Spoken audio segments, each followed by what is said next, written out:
बांग्लादेश की पूर्व पीएम और बांग्लादेश नेशनलिस्ट पार्टी की लीडर खालिदा जिया भारत के शेख हसीना के पनाह देने के फैसले पर खासी नाराज नजर आती हैं। अब उनकी पार्टी का ये तक कहना है कि अगर भारत हमारे दुश्मन की मदद करते हैं तो आपसी सहयोग को सम्मान देना मुश्किल हो जाता है।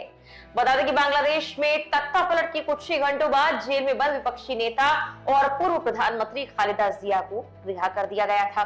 खालिदा जिया की चीन और पाकिस्तान के साथ अच्छी खासी दोस्ती बताई जाती है, लेकिन उनकी शेख हसीना से जो दुश्मनी है वो तो जग जाहिर है।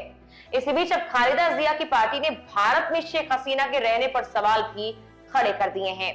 दरअसल खालिदा जिया की पार्टी के वरिष्ठ नेता और पूर्व मंत्री गायेश्वर राय ने टाइम्स ऑफ इंडिया से कहा, बीएनपी बांग्लादेश और भारत के बीच आपसी सहयोग का समर्थन करती है।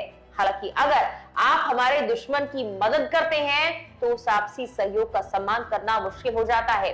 उन्होंने कहा कि उन्हें इस बात की चिंता है कि भारत ने शेख हसीना की सत्ता में वापसी का समर्थन किया।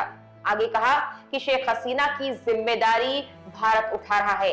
भारत और बांग्लादेश के लोगों को एक दूसरे से कोई समस्या नहीं, लेकिन क्या भारत को एक पार्टी को बढ़ावा देना चाहिए, पूरे देश को नहीं।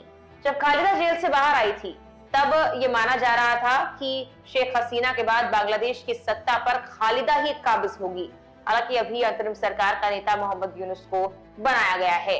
बतौर प्रधानमंत्री खालिदा जिया सिर्फ 2 बार भारत के आधिकारिक दौरे पर आई हैं। उन्होंने सबसे पहले 26 और 28 मई 1992 को भारत का दौरा किया। इसके बाद 20 से 22 मार्च 2006 को ही भारत का दौरा किया।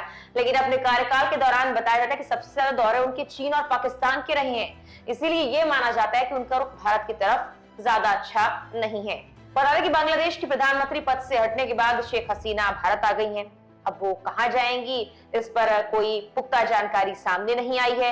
ये भी साफ नहीं है कि वो अभी भारत में ही रहेंगी, किसी दूसरे देश में शरण लेंगी या फिर बांग्लादेश जाएंगी। हालांकि बांग्लादेश में शेख हसीना के खिलाफ गुस्सा बरकरार है। फिलहाल के लिए इस वीडियो में इतना ही।